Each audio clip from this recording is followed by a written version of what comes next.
Bonsoir. Nous allons peut-être attendre une minute ou deux que chacun ait trouvé sa place.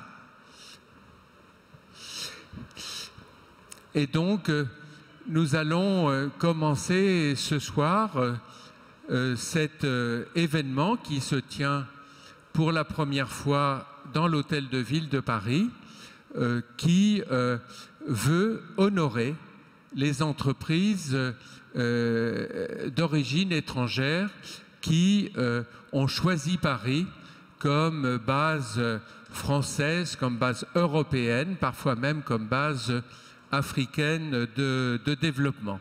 Et c'est donc un grand honneur et un très vif plaisir de ma part pour vous accueillir au nom du maire de Paris et de mon ami Jean-Bernard Brault, qui est adjoint en charge du tourisme, qui partage avec l'ensemble de l'équipe municipale la volonté d'accélérer le développement économique de Paris, d'y accroître l'emploi.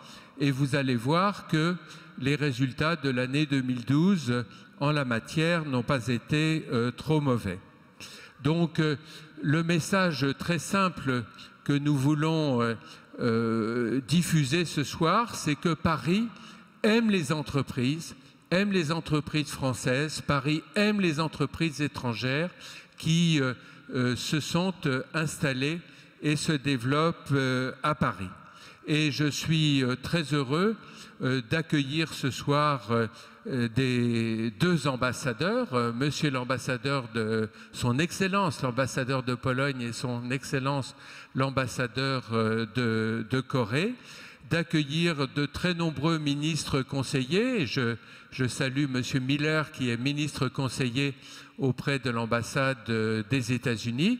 Je signale que nous avons, avec l'ambassade américaine, par deux fois organisé un événement Green Tech, c'est-à-dire une rencontre entre 40 entrepreneurs américains et 40 entrepreneurs français pour voir comment nous pouvions développer des coopérations dans le domaine des Green Tech, c'est-à-dire de la conversion énergétique de ce que l'on appelle aujourd'hui la croissance verte, la green growth. Et ces deux rencontres ont été deux succès.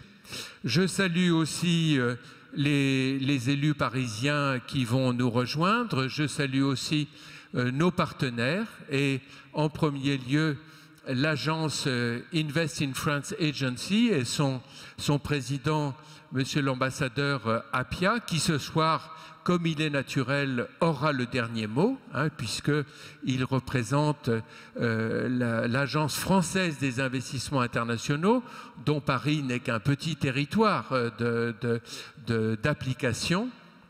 Et il aura l'occasion, je crois, de nous dire que, pas seulement à Paris, mais en France en général, l'attractivité est restée très bonne l'an dernier.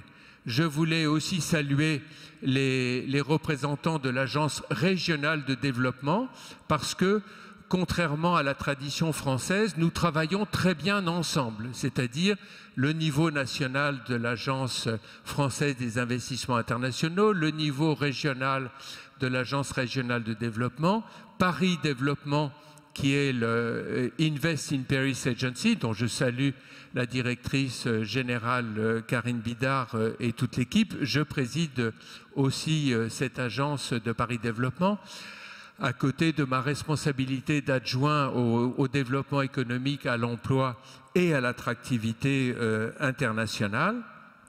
Et je voulais enfin saluer nos grands partenaires de l'attractivité et notamment les entreprises qui travaillent de façon étroite, qu'elles soient dans le domaine du droit, qu'elles soient dans le domaine de l'immobilier, qu'elles soient dans le domaine de la finance, qui, aux côtés de l'agence Paris Développement, aident les entreprises étrangères à accueillir du mieux possible ces candidats à l'implantation.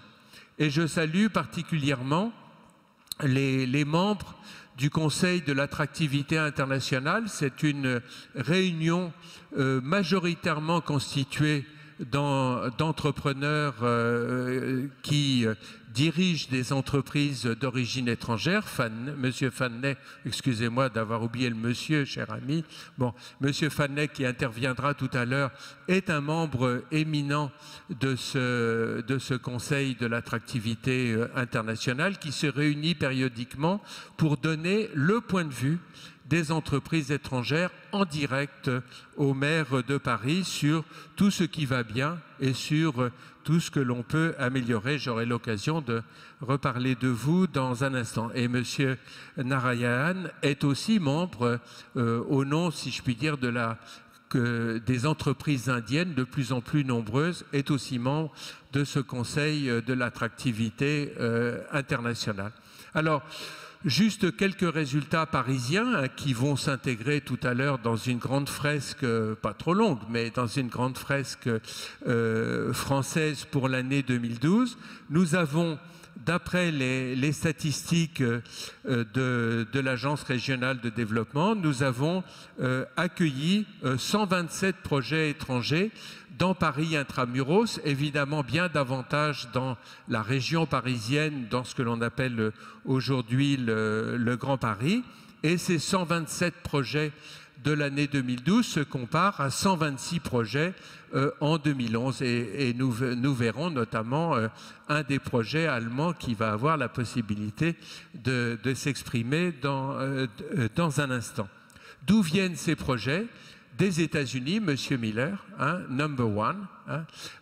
17, donc sur ces 127 projets, 61 ont été directement accompagnés pendant ce que l'on appelle le dernier kilomètre. C'est toutes ces petites choses ennuyeuses qu'il faut franchir, tous ces pas difficiles qu'il faut franchir pour trouver des locaux, pour trouver des visas, pour trouver du personnel, pour trouver le bon statut juridique, pour trouver des partenaires. Eh bien, Paris Développement, avec son équipe de 15 personnes, qui est relativement réduite, mais talentueuse, a accompagné 61 entreprises. Et sur ces 61 entreprises, 17 sont venues l'an dernier des États-Unis, 10 de Chine, donc la Chine fait confiance à la France et fait confiance à Paris, cher ami.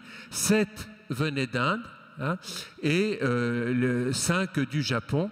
Donc vous le voyez, les projets étrangers viennent non seulement des grands pays de l'OCDE, mais aussi des pays émergents qui ont compris, mais vous le direz mieux que moi, que Paris est une bonne base pour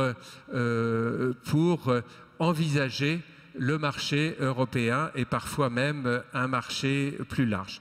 Voilà ce que je voulais dire rapidement en commençant. Ce que je voudrais dire en conclusion, c'est citer une phrase du maire de Paris, Bertrand Delanoë, qu'il aime répéter. Il dit Paris, c'est Rome et la Californie. Rome, donc la ville de Rome, c'est le tourisme cher à Jean-Bernard Brault, c'est le plus romain d'entre nous. C'est le tourisme, 29 millions de touristes l'an dernier, 1 million de plus, tu me corrigeras si je dis une erreur, 1 million de plus que l'année antérieure. Donc la crise n'a pas de prise sur le tourisme à Paris et je dirais même plus généralement en France. Donc Rome, c'est le tourisme, c'est la culture, c'est la créativité et la Californie, c'est l'innovation. Et vous le savez, Paris, depuis 10 ans, fait un énorme effort d'innovation. Quand nous avons été élus pour la première fois en 2001, il y avait 5000 mètres carrés d'incubateurs. Eh bien, dans un an, il y aura 100 000 mètres carrés d'incubateurs qui sont ouverts aux entreprises françaises et évidemment aussi aux entreprises étrangères. Donc, je voulais simplement vous dire que vous remercier d'être venus aussi nombreux hein. Cela prouve que la mairie de Paris, c'est votre maison. Hein, c'est vraiment la maison business friendly où on essaie d'être proactif, où l'on essaie de vous accompagner dans vos projets, où l'on essaie vraiment de vous aider à réussir. Car si les entreprises étrangères réussissent à Paris, eh bien elles deviennent les meilleures ambassadrices de Paris. Et en fait, nous comptons sur vous pour dire dans vos pays que, eh bien, même si vous entendez ici ou là, dans telle ou telle presse, des échos qui ne sont pas toujours favorables, eh bien, Paris, c'est un bon investissement à long terme. Et donc, bienvenue à Paris et je souhaite que vous créez le maximum d'emplois dans Paris, dans le cadre d'une Europe qui se cherche, mais qui est aussi un territoire très sûr de développement pour toutes les entreprises. Voilà, j'arrête là cet exposé introductif. Ce qui est prévu, c'est que nous ayons 4 témoignages. Alors, je commence par des excuses parce que la parité n'est pas vraiment bien respectée, mais heureusement, chère Madame O'Rourke, vous incarnez à vous toute seule la parité, donc vous êtes la responsable, mais vous allez nous présenter vous-même cette magnifique institution, l'école de design Parsons de New York, hein, qui est arrivée à Paris en 1921. Donc on ne peut pas prétendre vous avoir attiré à Paris, mais ce qui est sûr, mais vous nous le direz certainement, c'est que Paris Développement vous a aidé à grandir, à trouver de nouveaux locaux. Donc je vous passe le micro pour un témoignage. Chacun ici peut s'exprimer soit en français, soit en anglais. Hein. Nous vivons dans un monde biculturel. Hein, donc si vous voulez vous exprimer en chinois, je ne serai pas capable de faire l'interprète, mais vous parlez un français tellement extraordinaire que je pense que ce ne sera pas nécessaire. Donc, chère Madame O'Rourke, je vous passe le micro en regardant discrètement ma montre, hein, mais comme vous incarnez la parité, vous pouvez déborder un petit peu. Voilà. Merci beaucoup et merci à tous les intervenants d'être là ce soir. Vos témoignages sont vraiment importants. Donc, Parsons.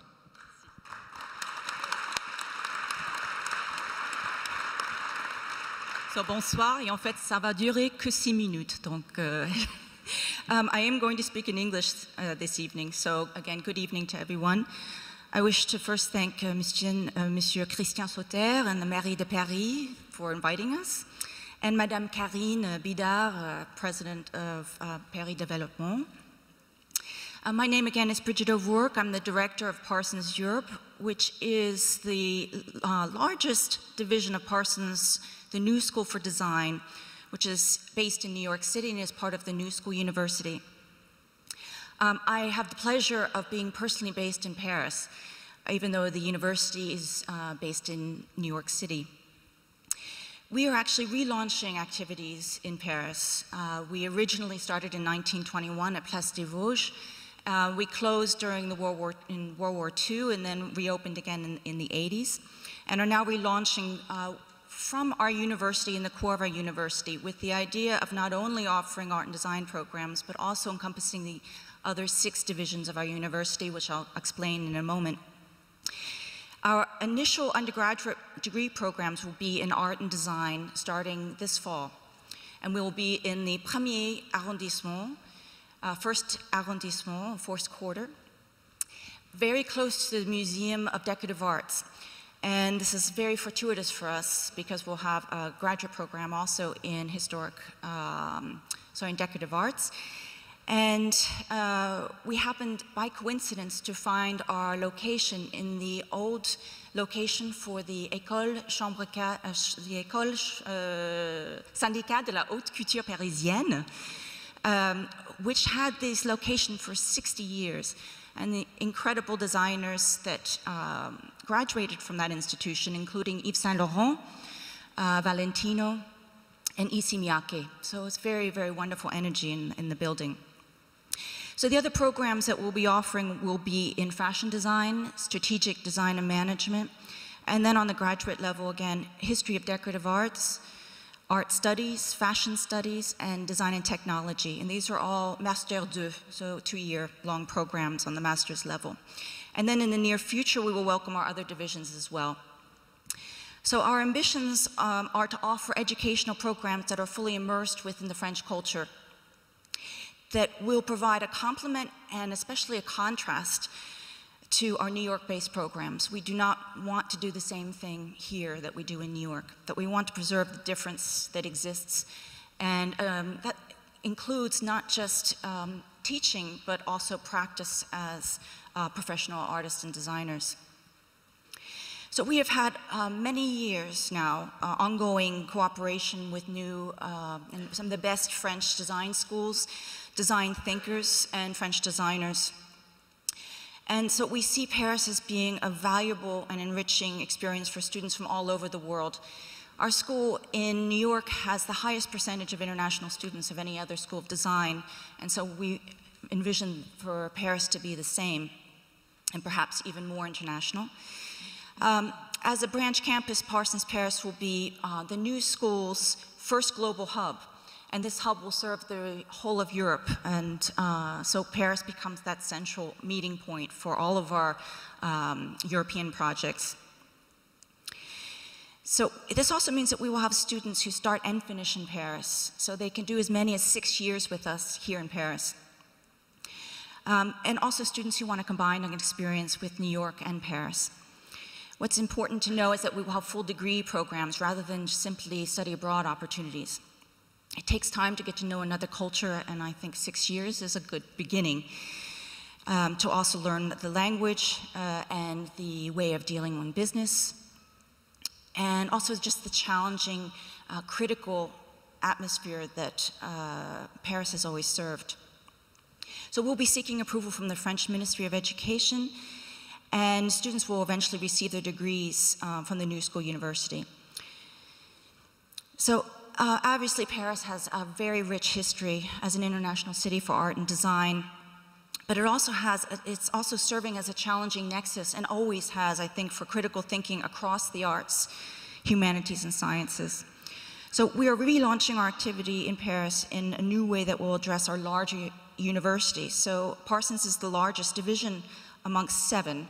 The New School for Social Science, Lang, Mannes School for Classical Music, the New School for Jazz and Contemporary Music, the New School for Dramatic Arts, and the New School for Public Engagement will all eventually take place in programming in Paris. And I think before I summarize of how Paris Development and Invest in Paris has really helped us, I just want to say that the New School vision statement basically positions us for socially engaged projects. And we look forward to modeling that in Europe as an academic institution. So very concretely, the things that Invest in Paris has helped us with, in the beginning it was just listening to our initial plans and helping us map out potential service providers. And this was a very, very important first step, and this goes back more than 2 years ago. So during that 2-year period, we were regularly contacted to see how we were progressing and also to reassess our needs. And our needs were quite large. First, from finding a building, which took us about 18 months, but we finally did it, and with a very great success. Secondly, establishing a French association and understanding the different legal structures that exist in France, how to hire, how to handle different administrative steps. And once we found our building, we've actually increased the need for contact with Invest in Paris to help us through the new procedures that are part of that. Also, Paris Development has invited us now for about a year to what are called International Mornings, which are seminars held at the Paris Chamber of Commerce. And the topics have ranged from, again, international legal services to recruitment in France and French institutional structures. And one example of how fortuitous this has been for our networking, too, is that we've made contacts with the American Chamber of Commerce in Paris, and we're now a member. Also, Paris Development introduced us to the Direction for Economic Development, Employment, and Higher Education in Paris, which is a key service for structuring incubators and pépinières.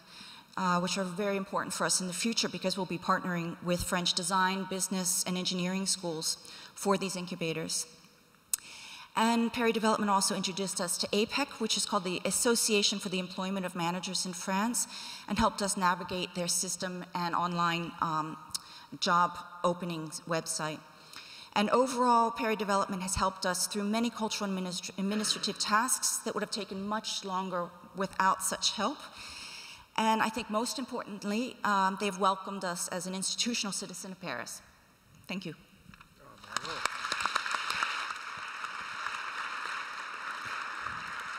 Okay, thank you so much for this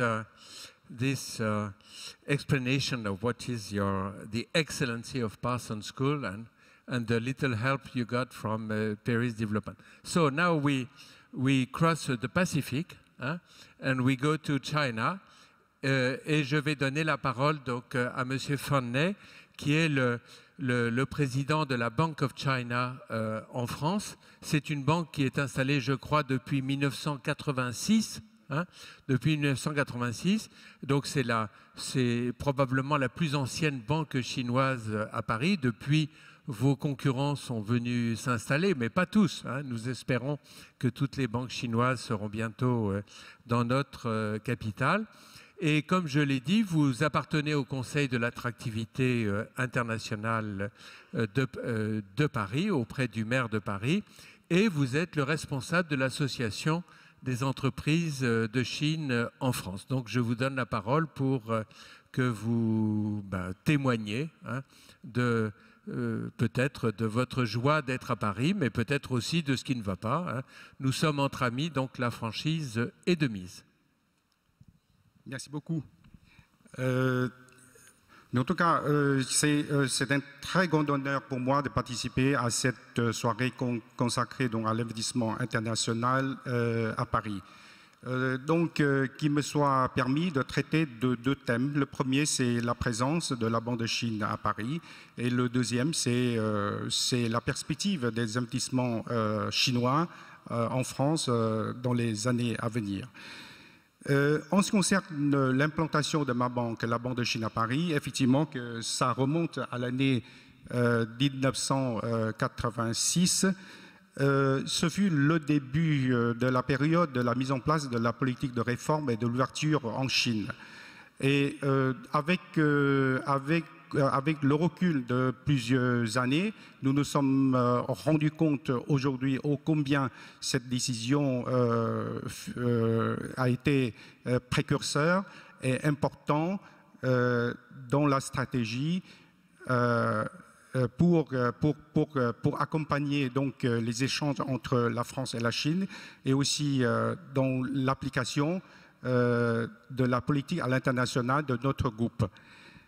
Au bout de 27 ans d'expérience à Paris, nous nous réjouissons donc d'une croissance constante de nos activités et les résultats d'exploitation sur la place de Paris, ainsi que notre capacité de service adaptée au marché français dans lequel nous évoluons. En tant que banque la plus internationale et la plus ancienne, et aussi la plus diversifiée aussi de Chine, notre banque offre sur la place de Paris une large palette de produits. Et il y a un point que je voudrais souligner devant vous, c'est surtout depuis 2009, notre groupe et la banque chinoise qui est à l'avant-garde de l'internationalisation de renminbi, dont la monnaie chinoise. Donc à partir de notre implantation à Paris, nous sommes l'une des entités du groupe à l'étranger qui exploite le plus en volume, en termes de volume, dans l'ensemble de ces activités de renminbi. Donc c'est de cette manière-là que ma banque contribue en quelque sorte au rayonnement de la place de Paris. Et notre banque à Paris apporte son soutien constant aux entreprises françaises et chinoises dans leurs besoins de croissance et en particulier dans l'exécution de leurs projets d'implantation et de développement en France et en Chine. Ma banque est d'origine chinoise, mais nous accomplissons constamment un travail d'enracinement français. Il s'agit de là de notre mission et notre vocation. Voilà donc ce bref survol sur l'activité de ma banque à Paris. Et maintenant, c'est en tant que le président de l'Association des entreprises de Chine en France que je voudrais essayer de vous présenter très rapidement les activités de l'association et la perspective des investissements chinois en France. C'est en 2007 que nous avons souhaité de créer entre nous donc une plateforme en France qui s'appelle l'Association des entreprises de Chine en France. C'est l'AECF. 6 ans après, nous constatons de plus en plus l'utilité de cette plateforme. Elle constitue aujourd'hui un véritable trait d'union entre les entreprises chinoises implantées en France. Elle facilite aussi les interfaces entre nos deux pays en matière d'investissement. En l'espace de quelques années, le nombre de nos membres est passé d'une vingtaine à une cinquantaine d'entreprises réparties dans les domaines bancaires, aéronautique, pétrolier, nucléaire, de la construction mécanique, des équipements, de l'électroménager, des médias, des transports aériens, maritimes et des communications, etc. En mettant cette évolution en perspective, plusieurs tendances fortes ressortent et se conjuguent. D'abord, la nature des investissements chinois en France est de plus en plus diversifiée. En partant des activités commerciales et financières, ces investissements s'étendent actuellement vers la fabrication des équipements, la chimie, la logistique et d'autres secteurs à contenance industrielle plus marquée, créant toujours plus de valeur ajoutée. Et il est à souligner aussi que les entreprises agroalimentaires chinoises recherchent aussi les opportunités d'acquisition et d'alliance avec les entreprises françaises en la matière. Pendant ce temps, Paris et l'Île-de-France restent la zone préférée des investissements chinois, mais les zones d'activité se profilent dans différentes régions françaises. Les projets chinois feront face à un problème de choix de localité et de chaque investisseur se déterminera en fonction de ses besoins et de ses intérêts industriels, logistiques, commerciaux et financiers. Après une période d'apprentissage des particularités du mode des investissements en France, notamment en matière de législation du travail, les entrepreneurs chinois seront de plus en plus tentés par l'acquisition d'entreprises en France. Ces investissements contribueront à éviter la délocalisation de la production, ce qui bénéficiera alors aux intérêts de toutes les parties concernées. Ceci est bien sûr possible du fait de l'accroissement des besoins du marché chinois, dans l'optique du redéploiement de l'économie en Chine plus accentuée sur la consommation interne.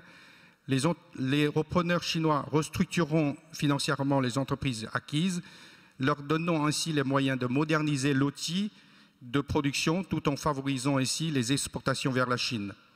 Fin 2012, le stock des investissements directs chinois dans le monde s'élevait à 77,2 milliards de dollars. Selon les estimations, ce montant est appelé à doubler d'ici à la fin de la présente décennie. Que faut-il conclure de ces différentes tendances? Nous pensons qu'avec le rapide renforcement d'une économie chinoise qui se transforme et innove, le développement à l'international des entreprises chinoises est devenu un courant fort. De plus, dans les années à venir, il est évident que les investissements directs chinois se renforceront encore davantage avec l'internationalisation de sa monnaie. À cet égard, selon une étude de l'Europlace, Paris est favorablement positionné en la matière déjà avec 10 milliards de renminbi de dépôts bancaires en France et plus de 6 à 10% du commerce franco-chinois d'ores et déjà libellé en renminbi, la monnaie chinoise, sans oublier les entreprises françaises qui émettent plus d'obligations en renminbi sur la place de Hong Kong que les autres consoeurs européennes. Ma banque et l'association que je préside formulent le vœu le plus sincère de voir les conditions d'investissement en France s'améliorer continuellement afin de créer un climat propice à l'accueil d'un nombre croissant d'entreprises chinoises en France. Nous ne ménagerons aucun effort dans ce sens pour œuvrer dans cette direction. Voilà donc ce bref survol sur la présence de ma banque et les investissements chinois en France. Merci beaucoup. Voilà.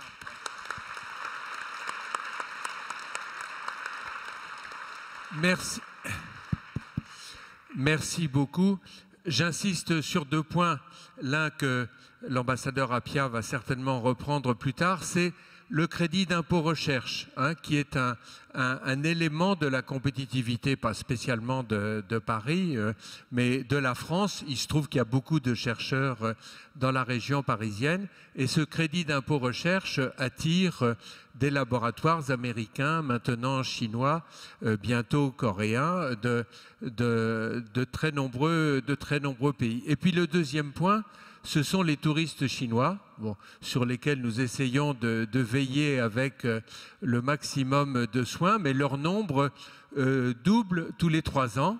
Et avec Jean-Bernard Brault, nous disons qu'avoir des grands palaces chinois, c'est bien, mais avoir des hôtels 2-3 étoiles pour accueillir cette clientèle chinoise et lui servir un petit déjeuner chinois le matin, ce serait encore mieux. Voilà, nous allons passer de la Chine à l'Inde, et je vais passer le micro à M.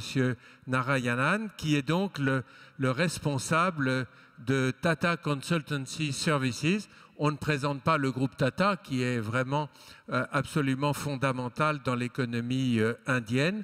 C'est notamment dans les services informatiques une présence extrêmement forte. Et ce qui est important, c'est que dans votre entreprise, I speak in French, but you understand, you create a lot of jobs in Paris. In Paris or La Défense, but La Défense is Paris, like we are all members of Grand Paris. And I give the floor to you to explain why you decided to create this European Center of Tata Consultancy Services in the Eurozone, because you are strong in London, we have to say it, but also what are your projects for the future? Dear friend. Bonsoir. Pardonnez-moi, mais je vais parler en anglais. I'm happy to be here. Thanks a lot for inviting me to present to this august audience. I will talk a little bit about my company, our group, and then about why we are investing here and all the support we have got from the agencies here. So, as you might know, the Tata Group is about 425,000 employees. We operate in more than 80 countries, and we had a turnover of more than $100 billion, of which about 60% is actually international business. So it's a very international company. We operate in 7 sectors. You might know us as the owner of Jaguar Land Rover, or the acquisition of Chorus Steel, which has implantations in France also, as well as the fact that the Tata Group came up with the lowest cost car in the world called the Nano. So this is about the Tata Group, but more important than all these figures or these brand names by which we are known, we consider a lot more important is that the Tata Group is amongst the top 10 most reputed firms in the world, ranked by Reputation Institute. And keep in mind that we operate from India, which is ranked 97 in the corruption index. So it is a good ranking to be given the context, and it's the most reputed companies in the world. It's not just India. So this is about the Tata Group. The Tata Group has an historical association with France also, which some of you may know, some of you may not know. We had a key leader called J.R.D. Tata who led the group for nearly 41 years. He took us from a small professionally run company to a much larger Indian group for 41 years, but he was born in France. His mother was French. He studied at École Centrale. He learned flying from Louis Blériot, and he died in Paris, and he's buried in Père Lachaise. And the Tata family still has some heritage at Hardelo, where the Tata home is still there, and there is some museums there. So there is an association between the Tata Group, historical association between Tata Group and France.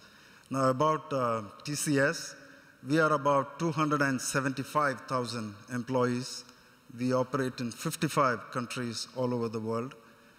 We had a turnover of about $10 billion in the financial year before. Our financial year just ended 3 days ago.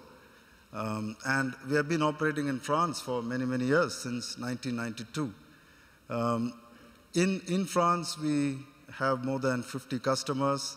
14 of the CAC 40 companies are already our customers, and we have been growing and developing a lot in France.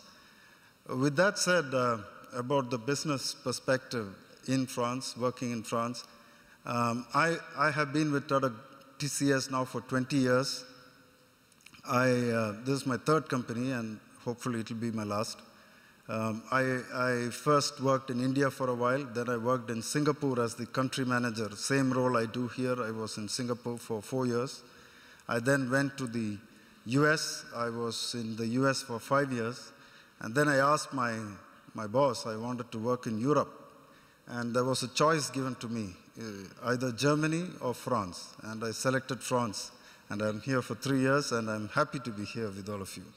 So while I'm not the expert about France, I definitely have a perspective to share. France has a very good business infrastructure. And when my colleagues come here, they are highly impressed by the infrastructure here, the transport system, the way of life, the health. So it is a very positive environment for my colleagues who visit here to meet customers, or my colleagues who come here to work in France. But more important than all these infrastructure-related matters, I think the biggest attraction for us in France is the quality of the talent here. Over the last 3 years, we have created 150 jobs. We have hired more than 75, and I have interviewed personally most of these 75 French employees we have hired, and I'm impressed by the talent they have, the thought process. It is one of the biggest attractions for us. And when I meet with customers here, or prospects here, or partners with whom we work, again, I'm impressed with the intellectual thought process and the decision making. I definitely feel they can make faster decisions, but the quality of those decisions are extremely, extremely high. For us, we have now, over the last many years, created a good platform. As I said, we have deepened our relationship with our customers. We now have opened a center in Lille, so we have gone through an experience of running centers. We crossed the threshold of 50 employees some time back, and now we have good experience of working with works councils and how to manage the processes related to that. We have a good ecosystem of partners with whom we work. So now we have a platform to continue to invest in France. We are very happy to continue to invest in France. The support we have got from Mr. Sauter, he spoke at our annual customer summit, which we did in Paris 3 years ago. He has invited me to represent Indian companies in the Attractiveness Council. I'm happy to be part of that. And he also visited us in our office once. Very happy to have his support. Mr. Apia, through AFI, has been an excellent support. Mr. Serge Boucher, he has also helped us in many instances. Paris Development, Karine and Jonathan, they have been very helpful to us when we had to expand our office. And I must tell you this because he said, La Défense, well, it is not really Paris and so on. He pulled my leg. I must tell you this, the first conference I attended, the Attractiveness Council, Mr. Sauter made a presentation. And he had a map of Paris. And in that he was explaining how the north of Paris, Saint-Denis area, was red colored. And he said, that is our informatique cluster. And then he had the south of Paris was green in color. And he said, that is our santé, cluster for health. And he had La Défense, which was colored purple, I think, and that was the banking cluster. It should have been red, actually. And then he had the heart of Paris, Opera, which was velvet in color, and that was the luxury cluster. And we had our offices exactly in Opera. And I thought, we are an IT company and we should not be in the luxury business. So which is why we moved to La Défense, so just to give you that. With that, I want to conclude. Thanks a lot. Just to give you an insight on the Tata Group, I've just spoken to you about TCS. The Tata Group has 6 companies that are operating in France. It's about 1.5 billion euros of turnover in France, nearly 2,000 employees in France. And Tata Steel, for example, is exporting steel from factories in Lorraine to the Chennai and Hyderabad metros. So you can see the support the Tata Group is giving to France, and we are in it for the long term, and thank you a lot for all the support that you're giving us. Thank you.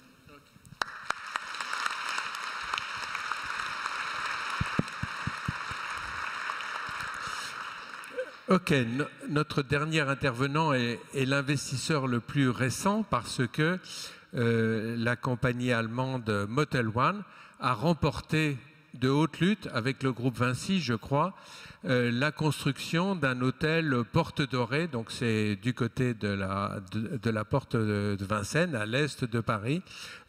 Nous avons un plan pour construire 7000 chambres d'hôtel supplémentaires pendant une décennie, de façon à être plus près des aéroports et de bien accueillir les touristes. Et donc, nous mettons, si je puis dire, aux enchères ces terrains. Et c'est donc Motel One qui a gagné, ce qui prouve que la compétition est ouverte entre les excellentes entreprises françaises et les excellentes entreprises étrangères. Alors, donc, Monsieur Nicolas Capel est le directeur France et Benelux de Motel One, et je vous passe la parole. Je vous remercie. Bonsoir à tous. Monsieur Sauter, un grand merci de nous avoir invités. Je vais prendre ce soir peut-être les lunettes d'un hôtelier, en effet. Motel One existe maintenant depuis 12 ans. Notre premier hôtel a été créé donc en Allemagne. Aujourd'hui, on a 42 hôtels en tout, dont 38 en Allemagne. Donc le focus est clairement encore pour le moment en Allemagne, mais donc ces dernières années, le focus est clairement élargi à toutes les villes européennes, grandes villes européennes, et notamment Paris. Alors en 2015, nous avons donc sécurisé pas mal d'hôtels et nous arriverons donc à 71 hôtels, dont celui à la Porte Dorée à Paris. Alors peut-être un petit mot sur Motel One. Alors c'est vrai que nous, bon, on a, comment dirais-je, un petit peu bousculé les standards classiques de l'hôtellerie, dans ce sens où le produit Motel One, en fait, est un produit qui est assez efficace. Donc c'est des chambres qui sont assez concises. Vous avez 7 mètres carrés par chambre, pour vous donner une idée. Donc ce n'est pas des grandes chambres, mais par contre, vous avez des finitions qui, eux, tendent vers les 4-5 étoiles, si vous voulez. Donc c'est un produit qui est assez novateur, le budget design, comme on aime le dire. Et donc, non seulement le produit est vraiment un aspect très important en ce qui nous concerne, mais on a également 2 autres piliers qui sont la localisation. Comme vous savez, la localisation est vraiment un aspect majeur pour le monde de l'hôtellerie Et nous, on aime croire que nos hôtels, enfin d'ailleurs tous nos hôtels sont dans les centres-villes parce qu'en effet, notre clientèle, qui est plus ou moins de 70% la clientèle d'affaires et 30% la clientèle leisure, aime vivre la ville quand elle voyage. Elle aime se promener dans les endroits où il y a des restaurants, où il y a de l'ambiance, où ça bouge. Donc ça, c'est vraiment un aspect qui nous est très cher. Et donc, on est content et heureux de savoir que la mairie de Paris, Paris Développement, ne promeut pas seulement des 5 étoiles, mais également de l'hôtellerie quelque peu hybride en ce qui nous concerne, mais également 2-3 étoiles. Alors, un dernier aspect, donc je vous avais dit, donc le produit, localisation, est très important, c'est que nous, on va se différencier quand même de manière significative vis-à-vis de nos compétiteurs d'un point de vue pricing, donc d'un point de vue yield. Comme vous savez probablement, il y a une grande vague ces dernières années qui est survenue, qui est la vague du yielding. Les hôteliers vont vont adapter en fait leur prix au marché, et ce de manière quotidienne, si pas heure par heure. Nous, en fait, on a une contre-stratégie vis-à-vis de cette vague, qui est de dire on fixe nos tarifs, et ce de manière tout à fait régulière. Enfin, disons que pour une année, on a un prix qui est non seulement offert pour les corporates, mais également pour l'individu, et ce pendant toute l'année. Donc, on crée littéralement une transparence, si vous voulez, sur notre philosophie de prix, chose qui était complètement opaque concernant nos compétiteurs. On a vu que cette stratégie, même si de temps en temps, entre guillemets, nous perdons de l'argent, fidélise incroyablement nos clients. Et in fine, ce sont eux notre meilleur outil de marketing. Peut-être pour revenir à Paris, bon, il faut dire que Paris, tout comme Londres, est une ville excessivement attractive en ce qui concerne l'hôtellerie. Juste pour vous donner quelques chiffres, 80% de taux d'occupation sur Paris. Donc, il y a en effet 37 millions de nuitées par an à Paris, ce qui est vraiment une base quand même très importante. Donc en effet, des hôtels manquent sur Paris. On est très content de pouvoir réaliser ce projet donc avec Vinci Immobilier, avec qui on a donc gagné l'appel d'offres de la Porte Dorée. Et on sera très heureux de vous accueillir à partir de 2016. 2015, ça dépendra un peu de Vinci. Mais en tout cas, on sera très heureux, et je voudrais encore remercier particulièrement Paris Développement qui nous a également bien soutenus dans cette aventure. Merci beaucoup.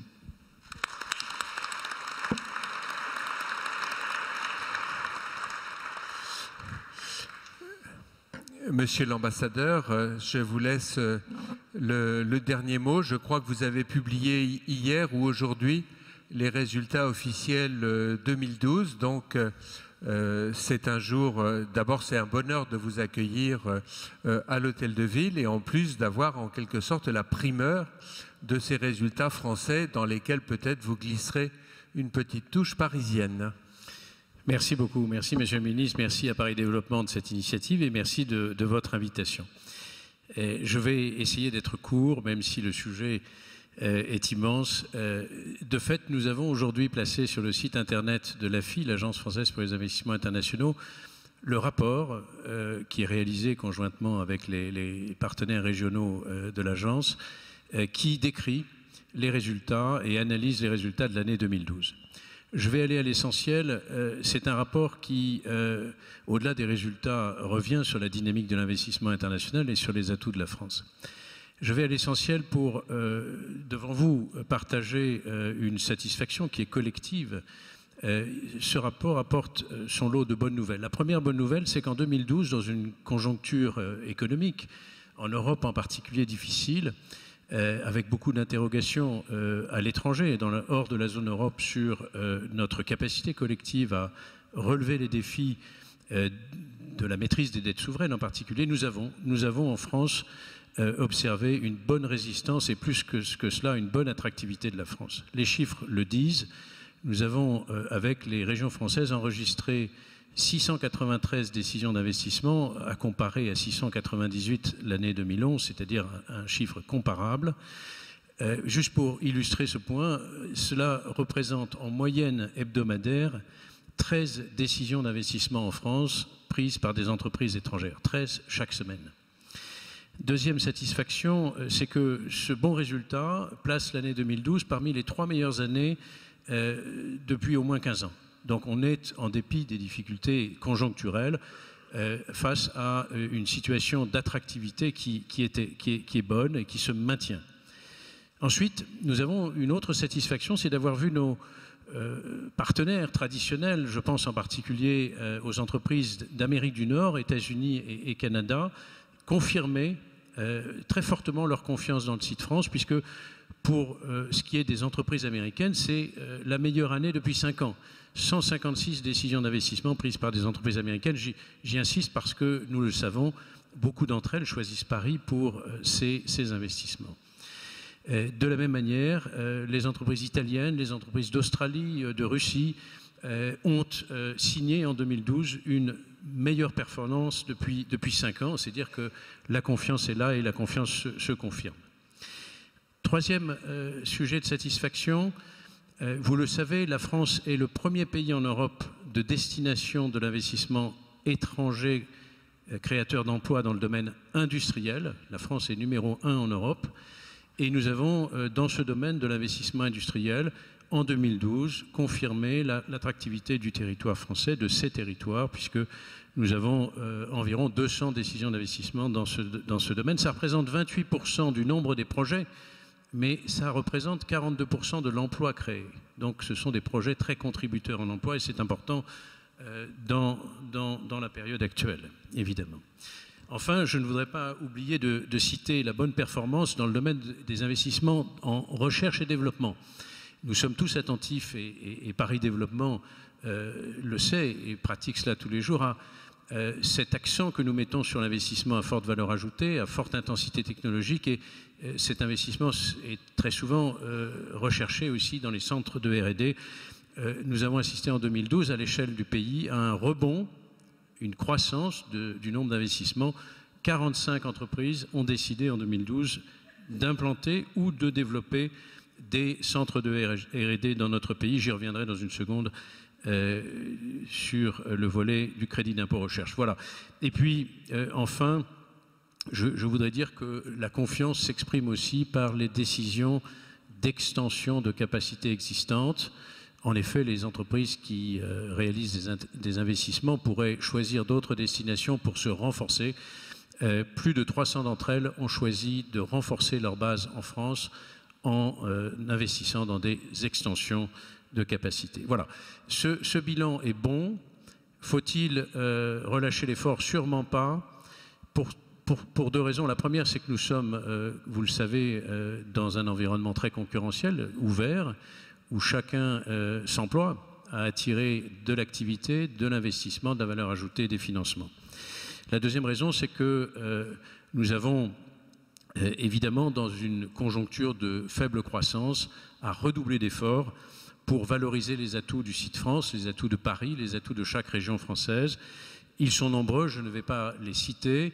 Je voudrais dire que, au-delà des atouts structurels qui font l'essentiel à mains égards de la fidélité des investisseurs, il y a aussi notre réactivité, notre capacité à prendre des initiatives, à rester dans la course, à rester dans le mouvement. Et de ce point de vue-là, nous avons à valoriser, à promouvoir, à faire connaître un certain nombre de décisions majeures qui vont renforcer et qui ont déjà renforcé l'attractivité du site France. Je prends quelques illustrations. Vous le savez, en novembre dernier, le pacte national pour la croissance, la compétitivité et l'emploi, qui comporte 35 mesures de nature à renforcer la compétitivité de l'économie française, ce pacte va servir et sert déjà directement l'attractivité de la France. 2 illustrations. Le crédit d'impôt pour la compétitivité qui va conduire à une baisse du coût du travail de 6%, 4% cette année, 6% dès l'année prochaine et les années suivantes, est une mesure qui va renforcer l'intérêt du site France pour les investisseurs. Deuxième illustration, vous parliez, Monsieur le Ministre, du crédit d'impôt recherche. C'est un atout maître dans la main française, dans l'ensemble des facteurs d'attractivité. Ce crédit d'impôt recherche a été étendu aux recherches d'innovation pour les PME et il a été, c'est très important pour les entreprises étrangères comme pour les entreprises françaises, stabilisé pour les 5 années qui viennent. L'environnement stabilisé, sécurisé pour les investisseurs est un élément d'attractivité. Et puis je voudrais citer également l'accord du 11 janvier dernier sur le marché du travail, l'accord de sécurisation de l'emploi, qui va là aussi répondre à des demandes, des attentes des investisseurs, des entreprises qui opèrent en France. Vous connaissez ce développement important et le débat qui est en cours pour l'inscrire dans la loi française. Et puis, enfin, je voudrais insister sur les mesures de simplification de l'environnement administratif. Le président de la République lui-même en a reparlé il y a quelques jours. Toutes ces mesures visent à renforcer la compétitivité, donc renforceront l'attractivité. Et puis, puisque nous sommes ici dans une réunion qui se centre sur Paris, sur la région parisienne, au cœur de laquelle se trouve Paris, et je voudrais citer également, au titre de ces éléments de dynamisation du site France, le nouveau Grand Paris, le projet du Grand Paris, qui montre cette capacité de notre pays, cette capacité de la ville de Paris à imaginer le futur, à projeter une vision très centrée sur l'innovation, très centrée sur les technologies, très centrée sur l'efficacité économique. Voilà, un mot de conclusion pour dire que, en qualité de président de l'Agence française, je me félicite tous les jours de l'excellent partenariat que nous avons noué avec Paris Développement, avec vous, Monsieur le Ministre, avec vos équipes, au-delà de Paris Développement, avec l'Agence régionale Île-de-France et les autres agences régionales dans les autres régions françaises, aux investisseurs, aux entreprises étrangères qui sont avec nous aujourd'hui et à toutes les autres. Nous disons que cette chaîne de services que les agences dédiées à l'attractivité assurent aux investisseurs étrangers est une chaîne efficace parce qu'elle est coordonnée et qu'elle repose sur ce partenariat que nous faisons vivre au quotidien. Merci pour ce que vous faites et merci pour la contribution que Paris Développement apporte à cette mobilisation générale à laquelle le gouvernement français a appelé tous les acteurs publics de l'attractivité dans sa communication du 9 janvier dernier. Vous le savez, le gouvernement a fixé pour l'horizon 2017, très proche, dans 4 ans, 5 ans, un objectif de 1000 projets étrangers accueillis par an en France, là où nous sommes aujourd'hui à 700. L'objectif est fixé, il nous revient ensemble de nous mettre en mouvement, de poursuivre ce mouvement pour l'atteindre avec le soutien des investisseurs eux-mêmes. Merci.